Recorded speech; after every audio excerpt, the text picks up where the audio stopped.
Hey Brian, are you there? Just wanted to know if you finally found a job yet. I mean, it's been a whole year already. 1 whole year! I can't believe that you're really just going to content yourself with working from home.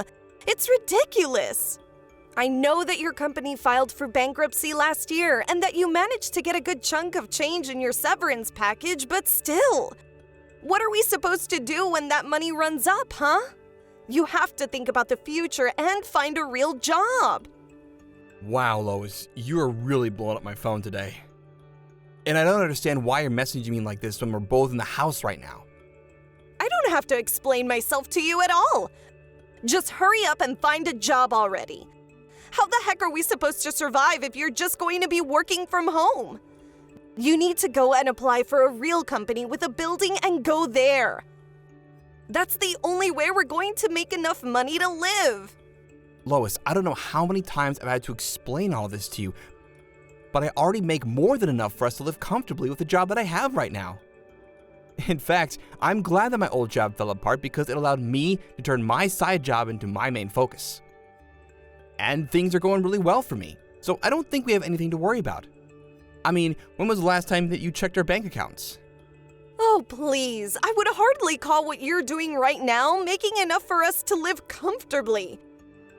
I am sick and tired of your excuses. I want you to find a job so that I can finally quit my part-time one and be a housewife full-time. You seriously need to wake up, face the facts, and start applying for jobs. Lois, I really think there's some kind of miscommunication or something going on here. I mean, just how much would I have to make it for it to be enough for you? I think that any man worth his spit should be making at least $100,000. And just where did you pull that number from? You are useless. I can't stand you. Do you know that? Do you want me to divorce you? Is that what's going on here? Wait, what? Where did that come from all of a sudden? Well, what other choice am I going to have if you don't go out and find a job? Why are you such a lazy little weakling, Brian? I know that you've always been a quiet, reserved person, but the fact is that we need money to survive. I know that you're sad about your last place of work shutting down, but this isn't the time to wallow in self-pity. You've got to learn how to deal with people and start getting job interviews. I've had enough of this working from home nonsense. I really don't think that you know what you're talking about right now. Besides, plenty of people work from home and make more than enough for themselves. That's just an excuse home workers like you tell themselves to try and feel better about their uselessness. But you need to wake up and realize that just making $30,000 a year is not going to cut it. You think that I make $30,000 a year? I don't think, I know. I've seen the bank accounts and that's how much was deposited in. I see. And that's why you think I need to go out and find a new job.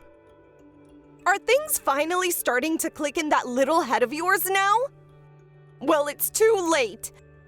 I've had it with you. We are getting a divorce and that is that. I'm going to go out and get the divorce papers soon.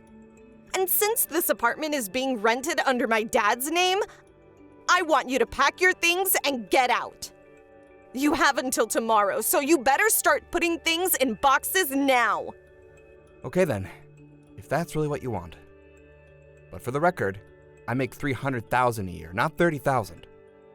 Ha ha ha, in your dreams you do. Anyways, I've had enough of your lies and excuses. I mean it this time, Brian. You've messed around too much, and now it's time to face the consequences.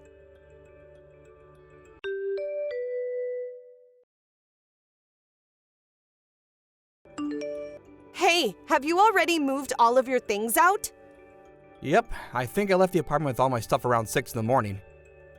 Thankfully, there were a few places looking for immediate tenants, and so I was able to find a new place to live right away. Oh, really? Well, isn't that nice?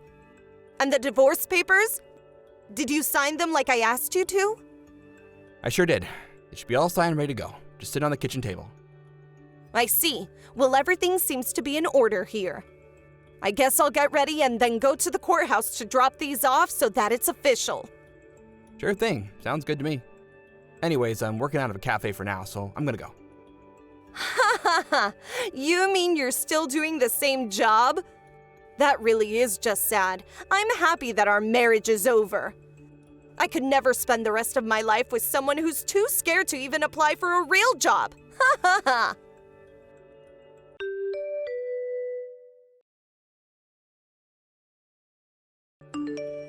Hey, Elena. It's been a while since you last spoke, hasn't it?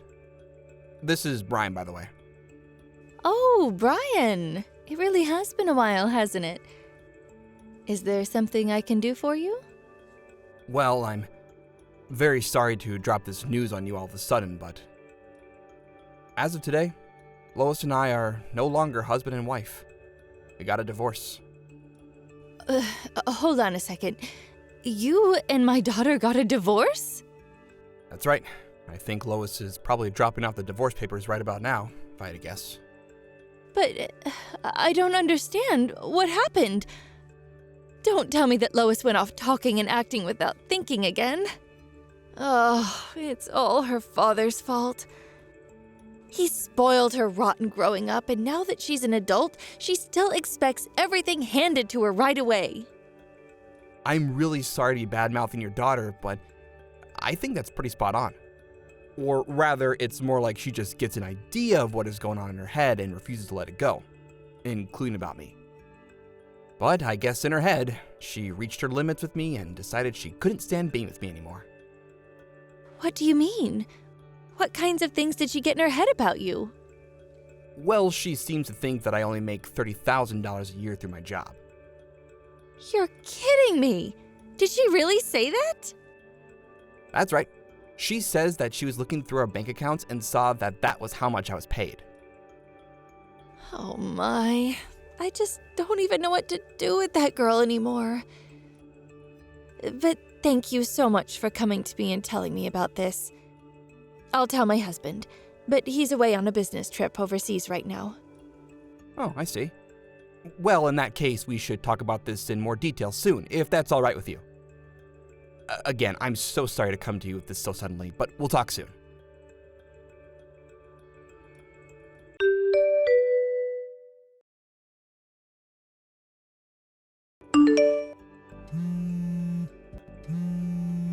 Hey, Brian, just what the heck is going on?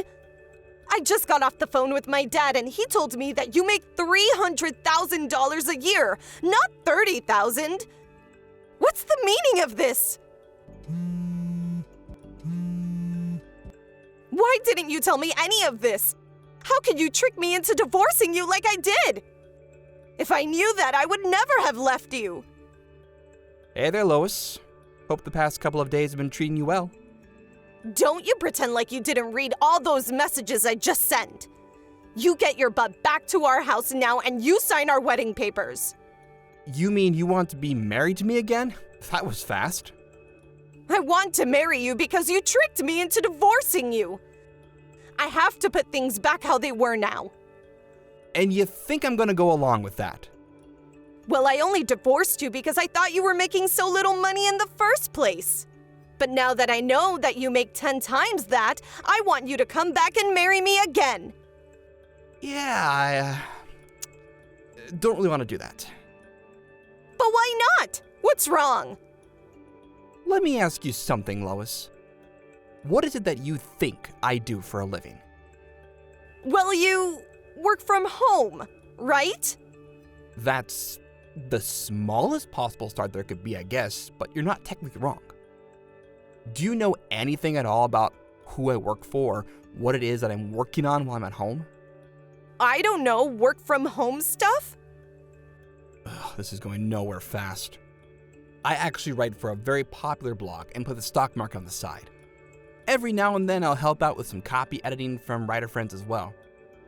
And you make $300,000 a year doing that? That's right. I guess when you logged in to check our bank account, you must have missed a zero somewhere in your calculations. I missed just a single zero. Well, that zero made all the difference, really, didn't it? But I had no idea that I made a mistake at all. Yeah, that much is quite obvious to me. But what happens now? I tried to explain this to you before, but you just never listened to me. Although your dad has heard of me and knows that I'm a somewhat famous investor. Anyways, he hired me to help manage his stocks and has helped me make a lot of connections through him. Wait, so then you work for my dad? That's right. He was the one that introduced us in the first place, remember? I always wanted to marry you, ever since that day. But once we were married, you seemed to think that I was a weak pushover. Anyways, I've lived with you long enough to know that I don't want to do it again.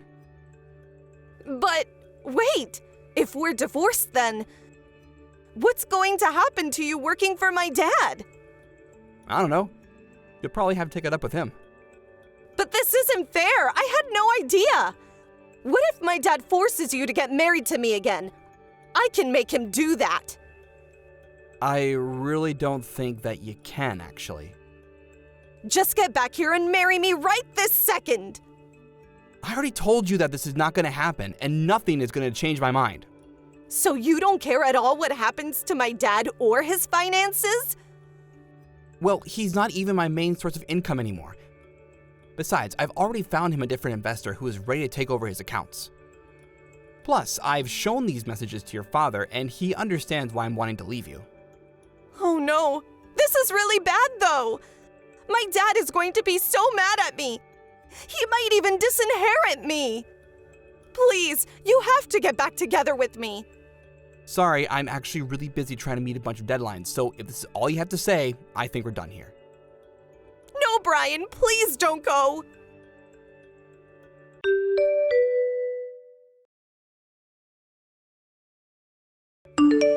In the end, it was just as Lois feared, and she ended up being disinherited by her father for constantly acting so selfishly. He even threw out of the apartment he had paid for her to live in. Her father said that she would have to make her own way through life and only offered her help in the way of an entry-level job at the hotel chain that he owned. It seems that Lois is already in debt after having to get back on her feet, and that she spends every day changing sheets and leaving little chocolates on every guest's pillow. As for me, Lois's father and I parted on good terms. He tried to offer me a huge raise to keep me on, but money isn't everything, and I knew that I wanted a clean break from that family. Now, I'm focusing on my job in the publishing industry and really loving it. Thank you for watching. Please subscribe and hit the like button. See you next time.